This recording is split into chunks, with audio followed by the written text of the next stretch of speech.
అంటే కొద్దిగా నాకు ఇది నచ్చలేదు మనమైతే ఆదిపుష్కి ఎట్లా ఎఫెక్ట్ అయ్యారో అటువంటి ఎఫెక్టే లేకుండా చాలా క్లీన్గా నీట్గా ఫ్యామిలీ ఆడియన్స్ కోసం కరెక్ట్గా తీశాడన్న. అండ్ యూనిక్ కాన్సెప్ట్, స్టోరీ బాగుంది. అండ్ మళ్ళీ స్క్రీన్ ప్లే కానీ విజువల్స్ కానీ విఎఫ్ఎక్స్ కానీ చాలా బాగున్నాయి. మనకి ఏఐ ఆర్టిఫిషియల్ ఇంటెలిజెన్స్ తోటి మన ఇన్స్టాలో చూస్తున్నాం. మన హీరోల ఫోటోల్ని రాముడు గాను ఇట్లా చేసి ఆర్టిఫిషియల్ ఇంటెలిజెన్స్ అంటే ఏఐ తోటి ఫొటోస్ చాలా బాగున్నాయి. ఆ ఏఐని మనం సినిమాలో ఎందుకు యూజ్ చేసుకోకూడదు అనే కాన్సెప్ట్తో వచ్చి కరెక్ట్ విఎఫ్ఎక్స్ తీసారన్న.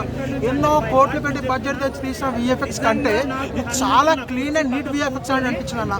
అండ్ ఇంకా అయితే క్లైమాక్స్ ఇంటర్వెల్ అయితే ఒక రకంగా ఉంటుంది. క్లైమాక్స్ మీద అరాచకం అన్న, విశ్వరూపం మన కళ్ళకు కనిపించినట్టు చూపించడం అనిపించింది నాకైతే. లిటరల్లీ క్లైమాక్స్ మనకి అసలు హనుమాన్ చాలీసా మన చెవుకి వినిపిస్తుంటున్నప్పుడు మనకు తెలియకుండానే మన నోట్లో వచ్చేస్తుంది.